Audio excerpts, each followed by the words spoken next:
Bueno, continuando con el tema de no lineales, veamos qué pasa con las inductancias no lineales en corriente alterna. Tenemos una inductancia lineal y una inductancia no lineal. Acá, en este caso, recién lo vimos, cuando yo aplico una tensión alterna, estoy imponiendo la forma del flujo que va a tener. El flujo total que se va a generar va a ser alterno. Ya vimos que la relación es directa entre flujo y tensión. Entonces, es una derivada, ¿no? Si yo tengo una tensión armónica, voy a imponer un flujo total armónico. Lo que no tengo es el flujo, la forma de el flujo de cada inductor, en cada inductor. Entonces, lo que yo voy a tener de dato es el flujo total. Entonces, lo que tengo que hacer es construir la curva de inductancia 1 más inductancia 2, digamos, lineal más no lineal en el gráfico de la izquierda. Acá. Eso ya lo vimos, como están en serie, sería sumar a igualdad de corriente. ¿eh? Y obtengo la curva roja. Ahora, como yo tengo la curva verde esta de dato, porque esa la sé que va a ser armónica, a ser senoidal, ¿eh? Entonces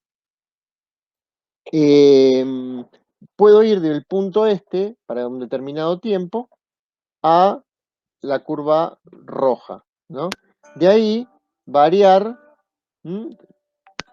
bajar, bajar hasta la curva celeste primera, que es la de no lineal, y volver al gráfico de la derecha. Con lo cual, para cada punto de la primera curva verde, voy a poder relevar una segunda curva verde que va a ser el flujo en función del tiempo, pero para el inductor no lineal. Y lo mismo voy a poder hacer para el inductor lineal, que también va a ser no lineal. O sea, va a ser, ambos flujos van a ser no lineales a pesar de que este es el inductor lineal.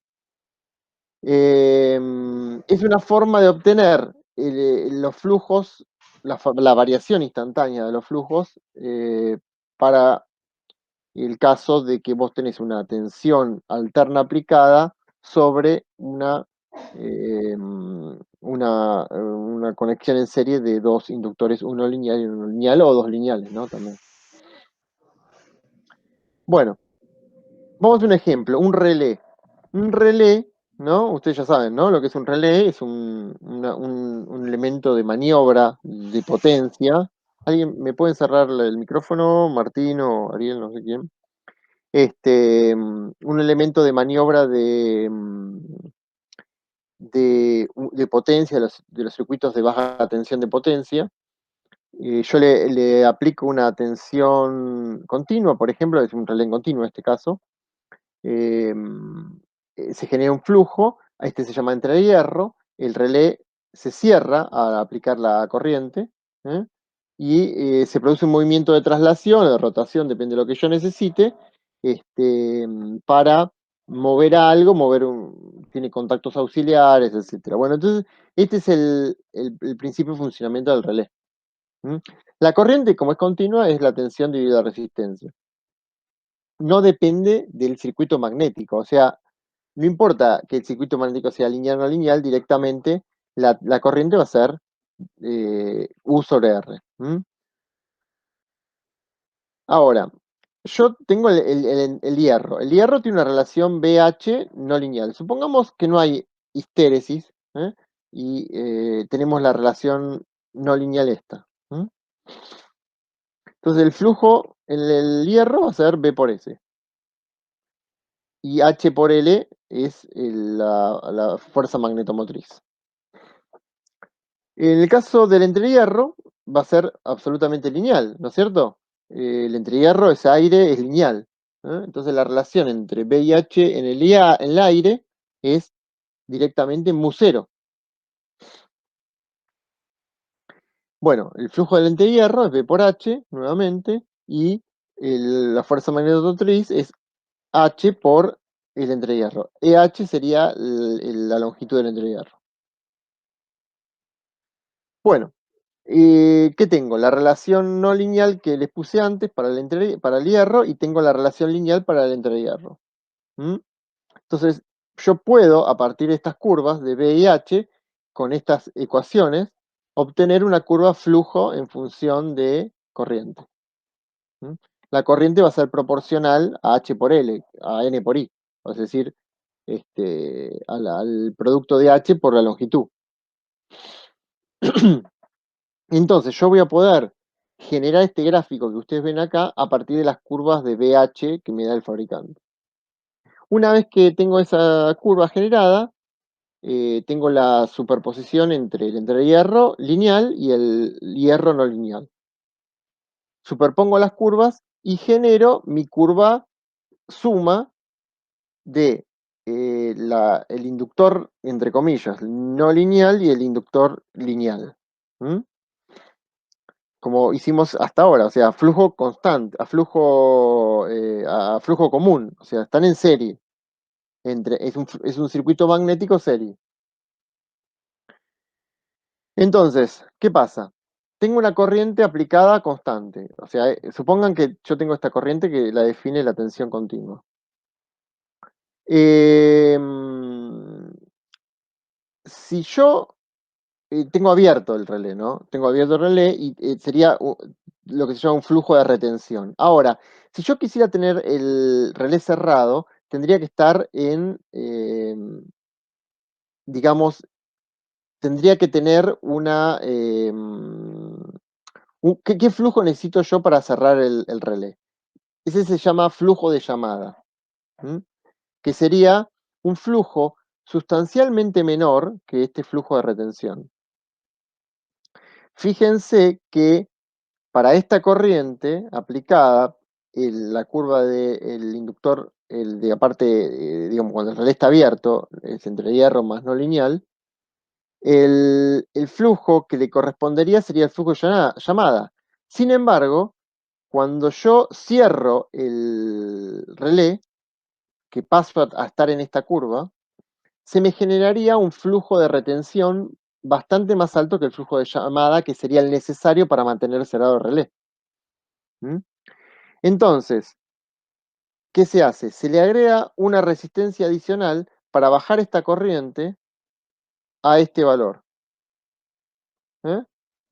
Esa resistencia adicional se llama resistencia economizadora y se utiliza solo cuando los relés se usan en corriente continua. ¿Por qué? Porque si no ponemos esa resistencia, estaríamos generando más flujo del necesario para cerrar el relé. ¿Mm? Esa es la función de la resistencia economizadora.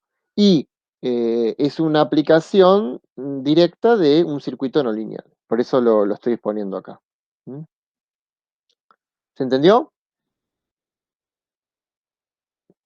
Sí, Vuélvanlo a estudiar después. ¿Mm? El relé en corriente alterna. En corriente alterna, bueno, tengo un flujo senoidal porque tengo una tensión senoidal, como siempre. Acuérdense la relación.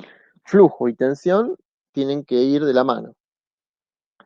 Y tengo el flujo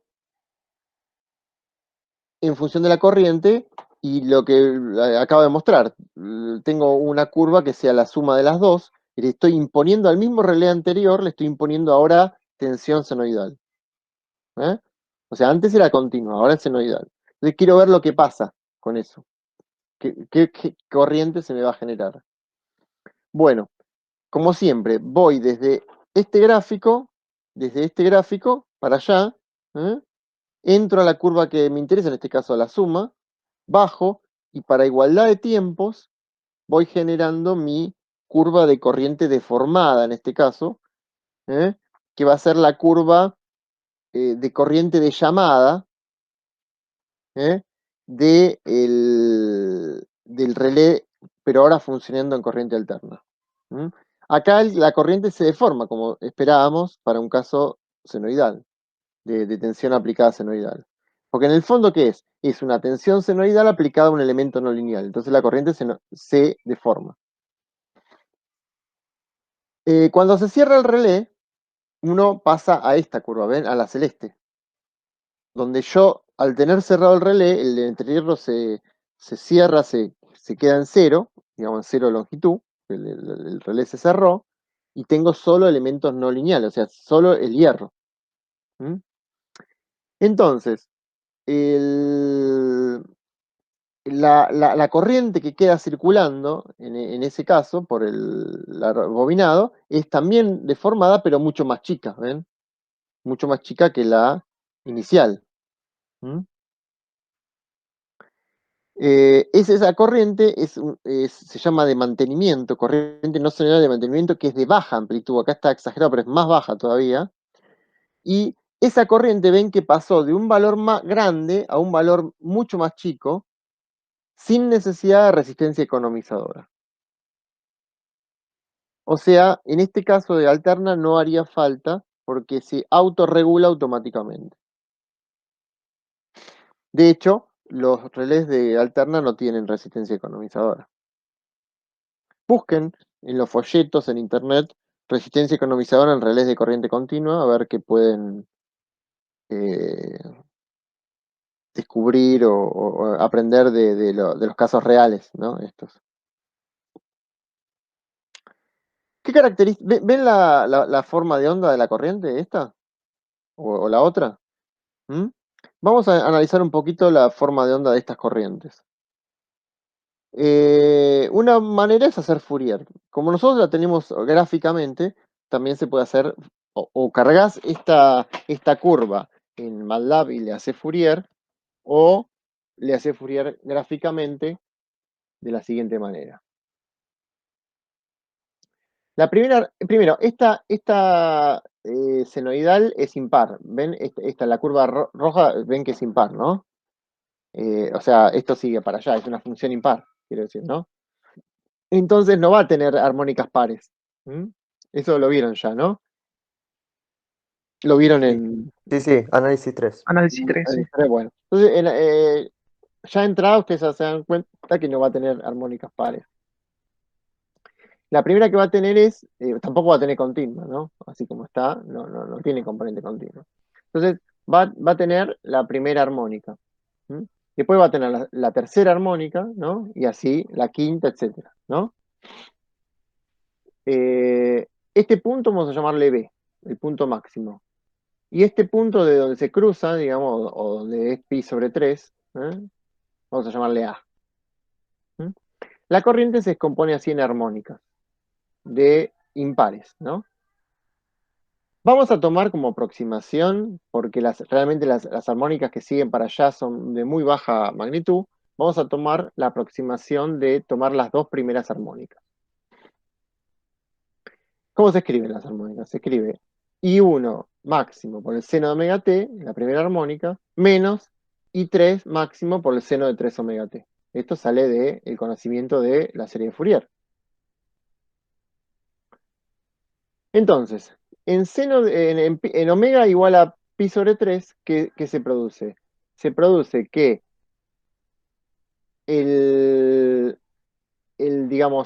la corriente es la primera armónica acá. Se vale, digamos, vale A, el valor vale A, no se olviden que esto lo tenemos gráficamente, o sea, ya tenemos este valor. ¿Eh? Y tengo que reemplazar, esta es la primera armónica, la verde, tengo que poner, esta es la primera armónica, pongo seno de pi sobre 3, que es la frecuencia en este punto, ¿no? En este punto. Y además, sé que no tengo quinta, o sea, estoy hablando de la primera armónica. Y ese valor es A, porque yo eso lo tengo gráficamente, de lo cual puedo despejar A, ¿no? A vale 0,866 te puedo despejar y 1 máximo, que era lo que no tenía, puedo despejar esto, teniendo A. Entonces, divido A por 0,866 y obtengo I1 máximo. Lo mismo puedo hacer en pi sobre 2, que tengo el valor B, para tomar valores fáciles de relevar de un gráfico. Hago lo mismo, nada más que en el punto B tengo tengo las dos armónicas. ¿Ven? En este punto yo tenía la verde y no tenía nada de la celeste. En el punto central, en este omega igual a pi sobre 2, tengo las dos armónicas presentes, este y este. Entonces, pero ahora tengo la suerte de que ya calculé I1 máximo. Entonces, digo, I1 es igual a I1 máximo, I3 máximo igual a B, en pi sobre 2, ¿no? En omega igual a pi sobre 2, de lo cual puedo despejar I3 máximo.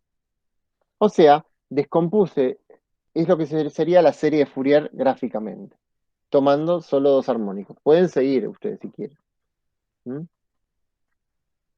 Entonces, por cada valor de tensión eficaz aplicada, puedo calcular, una vez hecho todo esto, una vez hecho la descomposición esta, ¿no? Puedo calcular, utilizando esta ecuación, ¿eh? Se obtiene un flujo senoidal. Y con esta se obtiene una corriente no senoidal, es lo que les mostré recién. Y de lo cual podemos extraer la corriente I1 eficaz y la corriente I3 eficaz. ¿Mm? Porque si tenemos la primera armónica y tenemos la tercera armónica, de ambas armónicas la divido por raíz de 2 y tengo la I1 eficaz y I3 eficaz. Entonces yo puedo relevar una curva que sería la que siempre hablamos al principio de la clase, la que hablamos al principio de la clase, que era o la tensión eficaz en función de la corriente primera armónica o la tensión eficaz en función de la corriente eficaz. ¿Mm? Ambos, en este caso, nuevamente vemos que para este caso tenemos la relación no lineal entre valores eficaces. En el caso del valor eficaz de la corriente de una serie de Fourier, les recuerdo que seguramente lo vieron en análisis 3, el valor eficaz será la raíz cuadrada, digamos, de todos los cuadrados de los módulos de cada armónica. ¿Mm? Bueno, estas curvas pueden ser útiles para reemplazar un elemento intrínsecamente no lineal por un convencionalmente no lineal. Es decir, nosotros podemos linealizar, ahora les voy a mostrar cómo, y trabajamos alrededor del punto de equilibrio.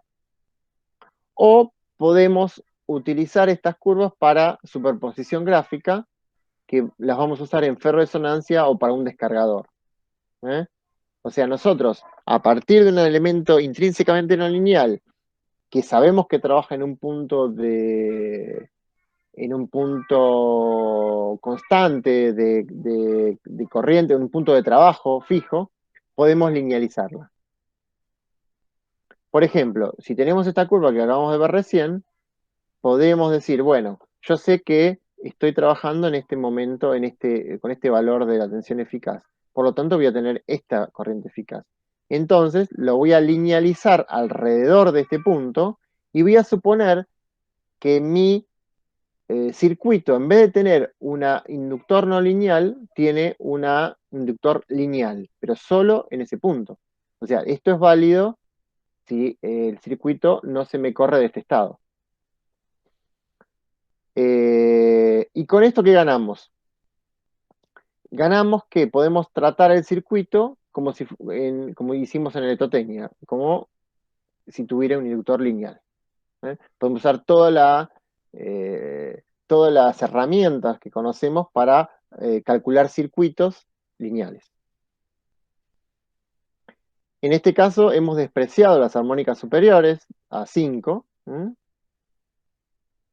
y se considera convencionalmente no lineal con recta de operación según el punto de trabajo. Ya es lo que les acabo de decir.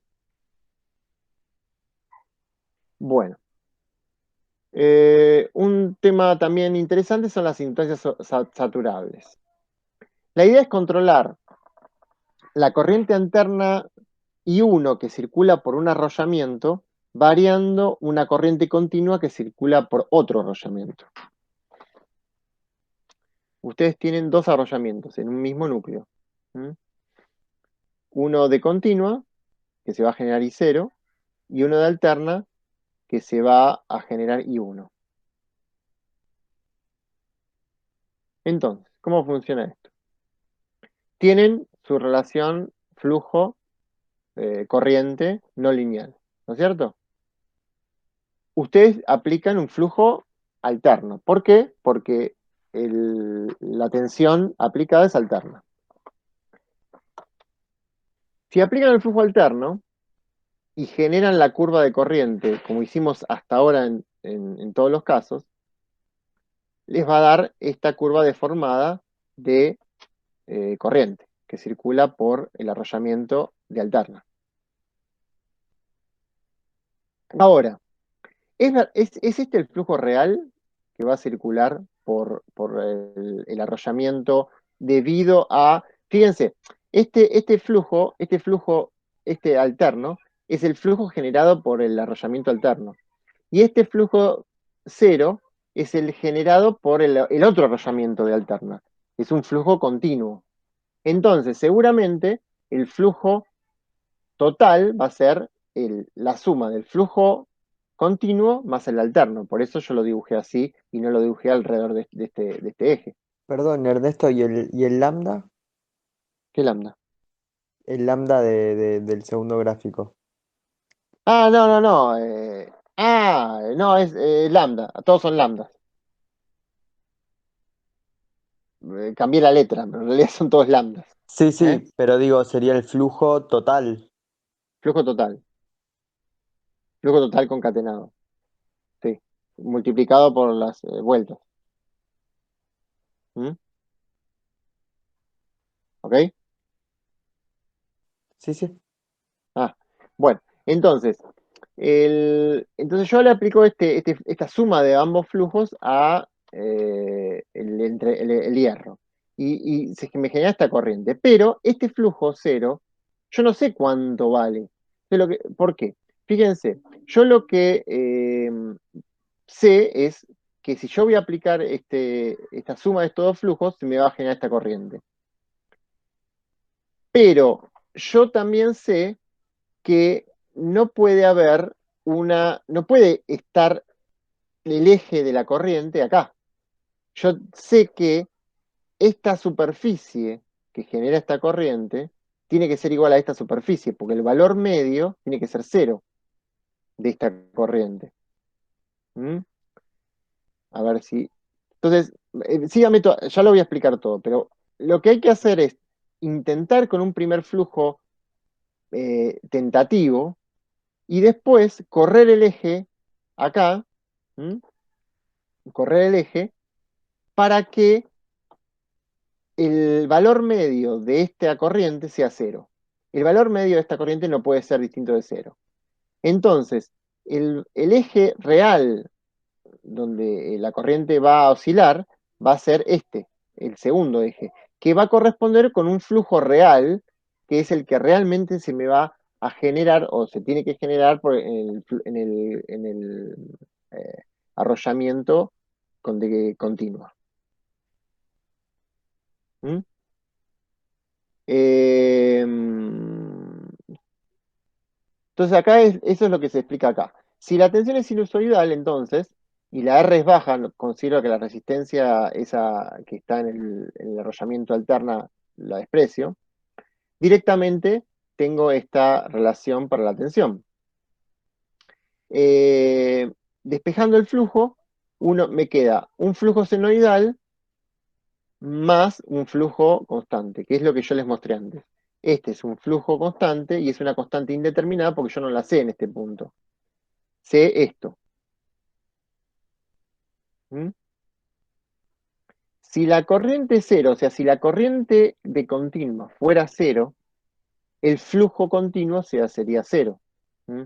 Pero si el flujo no es cero y la corriente no es cero, como en este caso, entonces tengo que ubicar phi cero en un lugar cualquiera y dibujar ese flujo alterno a partir de ese valor de flujo.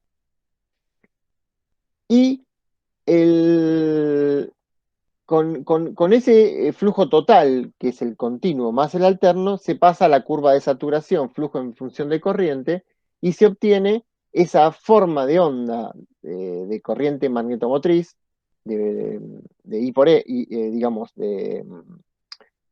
digamos, sí, de corriente total, digamos, en función de la fuerza magnetomotriz, Y el arrollamiento de alterna en sí mismo no puede rectificar, ni tiene una fuente de corriente continua. Como no puede rectificar, o sea, no hay un diodo, no hay un rectificador ahí en ese arrollamiento, entonces no puede aparecer ninguna componente de corriente continua en ese arrollamiento. Entonces, I1 por N1 no puede tener componente de corriente continua. Por ese motivo tenemos que correr el eje para que la superficie S1 se iguale a la superficie S2, lo que implica que no tiene valor de corriente continua y el valor medio es cero. Entonces tiene que cumplir esta relación en ese gráfico. Si se tuviera de entrada I1, o sea, la corriente deformada, e I0, sería fácil determinar I0. Pero lo que tenemos es el devanado alimentado por una tensión y la corriente I0 de corriente continua. Y la corriente que se genera en el rayamiento de alterna es una corriente que se va a autorregular en función del circuito magnético. Entonces, lo que hay que hacer es resolver el problema proponiendo un flujo posible, ¿eh? Y luego hallar la corriente I0 que genera ese flujo a determinada tensión aplicada. Y eso se hace corriendo el eje, como les acabo de decir por enésima vez, para que la corriente generada no tenga componente de corriente continua. Entonces se observa que el flujo real es mayor al flujo cero que propuse, y el flujo ese cero que propuse sería el flujo que hubiera si no habría tensión alterna aplicada. Pero ese no existe porque es un flujo generado por continua nada más. Pero en este caso yo no tengo solo la continua aplicada al núcleo, tengo la continua más la alterna. Entonces, la combinación de ambos me impone que el flujo cero, ese phi cero, no sea el flujo que hubiera si estaría el flujo de continua solo. ¿Mm? Bueno, eso ya se lo dije. Esto nos lleva a que la corriente I1 se controla a través de la corriente I0. O sea, la corriente de alterna deformada se puede controlar como modificando la tensión de la corriente del arrollamiento de continuo, que es más o menos por como se usa un amplificador.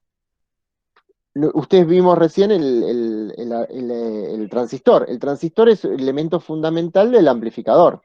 Con el transistor ustedes controlan tensiones a través de corrientes, de base, por ejemplo, de manera de que ustedes pueden amplificar señales a través de ese simple elemento. Bueno, cuando no existía el amplificador de transistores, existía el amplificador magnético. Ahora, si me preguntan, ¿hasta qué punto se usa hoy? Eso, la verdad que estuve buscando y vi algunas aplicaciones, pero no son muchas. Es una aplicación muy especial, ¿no? Pero muy ingeniosa para lograr una amplificación magnética. O sea, logro controlar una corriente eh, a través de otra. O sea, logro controlar una corriente con una corriente, con otra corriente fácilmente controlable. ¿Se entendió, chicos? Sí. Sí. Después lo van a asimilar, pero la idea creo que está. Bueno, esto no lo vamos a ver hoy, lo vamos a ver después de la clase especial, o lo vamos a ver en alguna clase extra, pero lo vamos a ver antes del examen, obviamente, ¿no? Ese es el tema más interesante, el núcleo más interesante de no lineales, y es una aplicación directa y nos va a llevar directamente al concepto de caos y el concepto de lo que produce en los sistemas de potencia un elemento no lineal si no se cuida, si no se controla, ¿no? La cosa. Bueno,